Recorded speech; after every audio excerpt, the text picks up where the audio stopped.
Hi, everybody, and welcome back to Cat's Track. We post an interview with an amazing Canadian each weekday for your daily inspiration. Today, I would like to introduce you to our friend Barry Heck. Barry was born in Claresholm, Alberta, and moved to Edmonton in 1980. Both of their children were born there, and together they moved to Calgary, where they now call home. So nice. Barry and Beth have been married for 32 amazing years, and they have two children, Emma, 28, and Luke, 25. They are very proud of them and their chosen careers. Besides Barry's family, he is most passionate about our community and Calgary in particular. Lucky us. He is always doing his part in helping to make Calgary the best place on the planet to live, work, and play. Friends, you'll find his full bio attached. Barry, thank you for joining us today. Thank you, Catherine, and good morning. Good morning. May we start with the questions that I sent you this week? You bet, for sure. Awesome. Thank you. What has been your greatest challenge in the last 2 months? Well,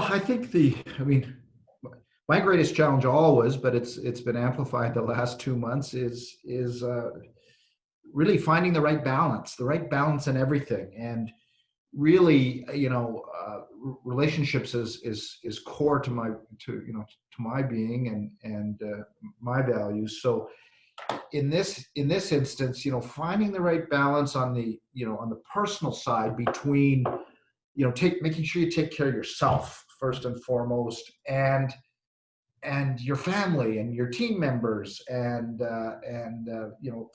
others in your personal world that need your support. So, these times are so unique and unparalleled that, that whole struggle is really amplified. And then, on the business side, Winsport has said from the outset, our first priority, number one, is the health and safety and well-being, of our team members and their families and loved ones, and our guests and stakeholders. And that trumps everything. But finding the balance between making sure that they're protected and through this, but also protecting the organization, making sure that we can come out of this, and we will come out of it, but we can come out of it healthy and bruised, no doubt, but strong and ready to take on the world. So just balancing those sometimes competing priorities is far and away the biggest challenge, and the thing that I spend 80% of my time on right now. I can't imagine your job. How big is your team, Barry?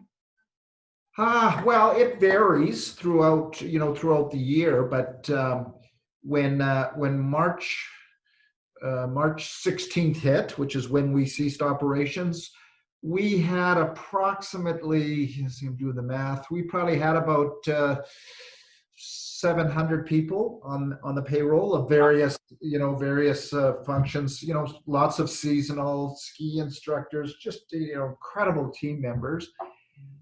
So we reach a peak of about 800, 900, it fluctuates, and today we're down to just barely over 100, and trying to find that right balance so that we can protect our people, but make sure that Winsport can come out of this, and we will.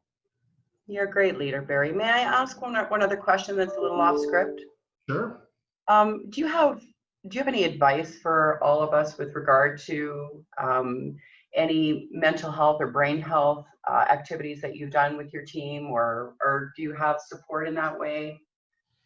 Yeah, we this is something that I'm passionate about, the health and well-being of our people and mental health, and this long predates this whole current crisis that we're in. So I've paid a lot of attention to that, and it's become a core part of our corporate development and our our people development, our team and our culture. So we've done various leadership training exercises involving mental health. So we've worked, for example, with the Haskayne School of Business. They've been tremendous partners of ours, and Franklin Covey and others such as that. And So we have through our team and culture department, a very strong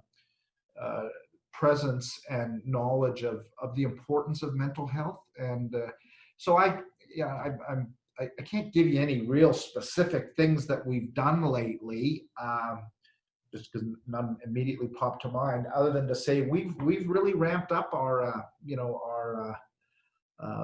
awareness of that through this time. And especially because with the nature of wind sport, I mean, we're a very hands-on, come together, like we're a campus. We're not a virtual organization. And now that we're spread out all over and working virtually, most of us, it's very important to have this contact. And so I meet daily with my leadership team, and then we have at least weekly full town halls. And I start every meeting with a check-in, a personal check-in, saying how are you doing, Okay. and it's okay to not be okay, and Yeah. and then empowering my leaders, my team, to make sure that they are going down throughout the organization, making sure that our people are getting what they need, whether it's help with childcare or, because people have different living arrangements. And when you're working in maybe a small apartment or home, and there's kids running around and you're trying to do your job and you got the stress of, we just can't lose sight of the fact that these issues are really important. I agree with you. Thank you for sharing that, Barry. Yeah. And what about the 3 things that you would like to share with the audience today? Well, 3 things. There's many, and I know these.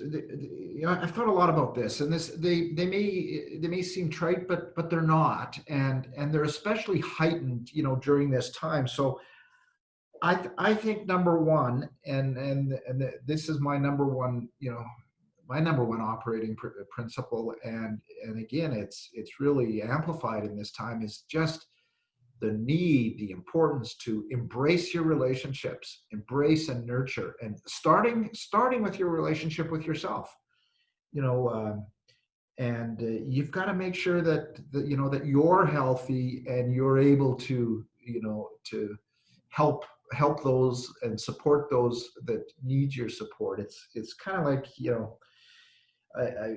when you're on the airplane, I used to think, when they talk about the oxygen mask coming down, they'd say, put your own oxygen mask on and then put it on someone you need to help. And I'd say, well, no, I put it immediately on my child. Well, no, you've got to make sure that, in embracing your relationships, starting with yourself, that your mask is on, so you can help others. So I think more now than ever, just all your relationships is so important, and understanding them, and triaging them, realizing which ones are authentic and honest. Yeah. And because we can't do it all. I'd say the second thing that I've really tried to govern through this last 2 to 3 months is, and this is very hard to not do, but like, don't panic. Like, you can't just run around from fire to fire. There are so many fires going on right now. So sometimes, you really need to pause. Now, that doesn't mean you bury your head in the sand, but you need to pause, maybe take a step back, watch a little, and then move. And you can't race to be first for everything. And especially like when things are literally changing daily, sometimes hourly. Like, for example, when we're looking at when the Alberta government first launched their relaunch plan. So we were very interested in that, of course, because different aspects of our businesses were covered by that. So you could say, well, we're going to run out and we can do this because we're allowed to do this little piece. So you chase that. And then out of necessity, things change. Like even now, we've heard the mayor and the premier and the health officials talk about, well, we might be able to, for example, bring in rec centers and arenas into part of phase 2. So sometimes you've got to just don't panic a bit. And I think that's really important. And I think the third thing, again, not to sound trite, but just making sure you keep your head and your eyes up. It's you really got to not lose sight of where you're going. Yeah. Now, of course, in these times, there's landmines and there's potholes, and you got to glance down to make sure you don't blow yourself up. But again, more now than ever, keeping your eyes up and where you're going, through this. It's never a straight road, but it's like driving a bike. If you, I do a lot of mountain biking, and if you look at that ditch or you look at those trees, that's where you're going to go. Yeah. So you gotta look ahead, and yeah, you gotta glance down and make sure you don't hit the rock or the pothole. But I think just not losing sight of that, of the longer term vision is really important right now. So Agreed. yeah. I love your analogies and stories, Barry. Yeah. Thank you. Yeah. And the last one is the good news or legacy story. Well, good.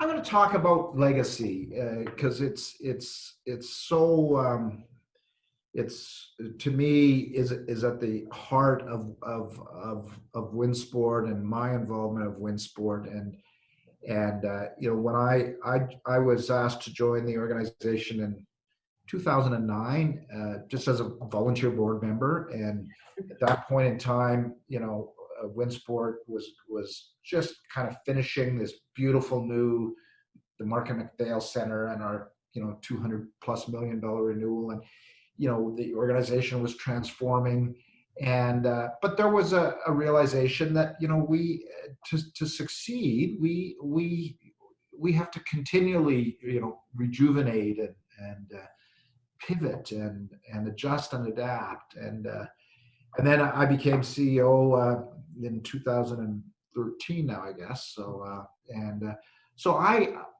want my legacy to be that I helped. I've been entrusted with leadership of this incredible community asset, and that's to me a tremendous honor, but a real sense of responsibility to our community. And so I want my legacy to be, he helped lead, because you certainly do not do it alone. He put together a team that led, this next phase of our transition. And, we've had 33 great years since the '88 Olympics, but we're in need of constant renewal, rejuvenation, more now than ever. And we're going through that. And this crisis is part of the journey.